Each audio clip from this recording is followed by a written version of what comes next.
Here's my pan.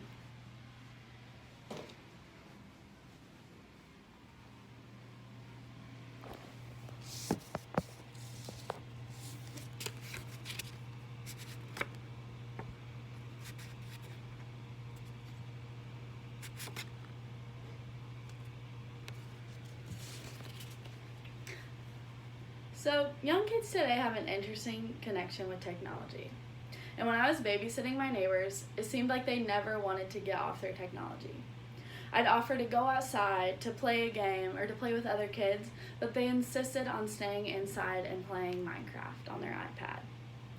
Children today are given access so easily to technology, and parents tend to give their kids technology to keep them quiet, to keep them distracted, and more reasons. 80% of parents say that their child, ages 5 through 11, use or interact with a tablet, according to Pew Research Center. This is a lot of children being face-to-face with technology. Since so many young kids have access to technology, it brings to question how it affects them mentally, intellectually, and socially. In this, we are now going to explore issues that occur in children because of technology use.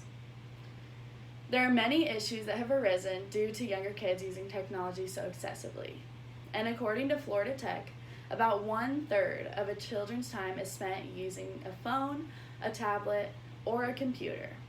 This is seemingly a lot of time for such a young demographic that still has a lot to learn in society.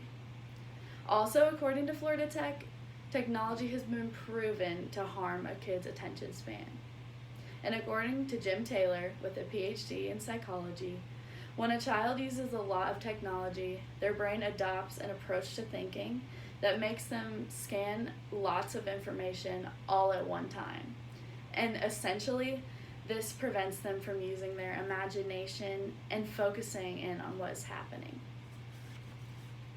Florida Tech also emphasizes that technology hurts a child's school performance. An experienced English teacher told the New York Times that students now lack the attention span to even read assignments by themselves. And I talked to my mom, who works with students grades kindergarten through 5th, and she claims that many students come to kindergarten knowing next to nothing. Like, she'll say they don't even know their shapes, their colors, their alphabet, and more, which is honestly quite sad. She also states that many of the students use technology excessively even while they're at school. Because they use iPads for their lessons, she claims they'll get distracted by games or just other things on their iPad. Another issue with young kids' technology use, according to WGU Indiana, is that it creates social interaction issues.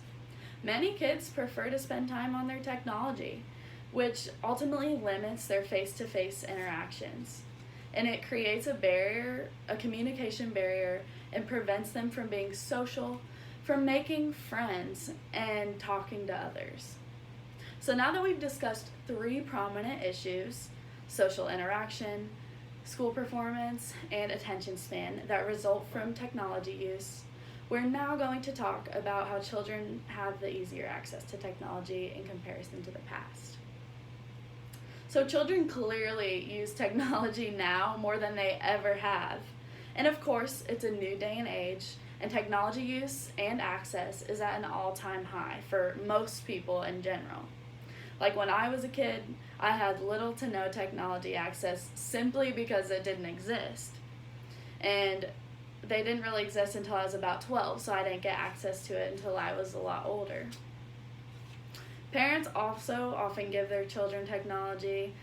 They'll just throw their phone at them, throw an iPad at them, whatever, to get them to be quiet, to distract them, stop bothering them, or whatever. And that's another big reason why kids have such easy access to technology. And according to Pew Research Center again, 71% of parents of children that are ages below 12 are concerned that their child spends too much time on the technology. And a large number of parents clearly have zero limit for their child's screen time, meaning that they give their kids the access, but they're so worried that they don't give enough limits to them, which they should. Now that we have talked about the fact parents give their child the access to technology simply because it's normal in society to do that, We're now going to discuss solutions to prevent the issues that technology has created. Because there are so many issues that even more than beyond what we discussed today, that result from technology use in children, it is up to older generations and parents especially to encourage solutions to prevent this from happening. Things like playing outside, playing with toys, playing with other kids should be encouraged heavily and should be something that's a lot more normal in today's society instead of throwing a piece of technology at a young kid. It gives them the opportunity to use their imagination and to enhance their social skills, ultimately preventing the problems that we discussed. Limiting screen time is another major thing that can be done. Since complete technology use can't be terminated, we can't just take it away fully because kids still use iPads or computers for education and they're going to have access to it. It can't be terminated completely, so if we limit the screen time, then that'll help a lot. And if a child has zero limit, then they're likely to live up to the negative effects we spoke about today. So overall, young children should have very minimal access to technology until they're both mentally and physically developed. When parents openly give technological access with zero limits, issues with social interaction, school performance, and attention span have all arisen due to this, along with excessive use of technology. If we take action while they're young, we can enhance their futures and give them a better life.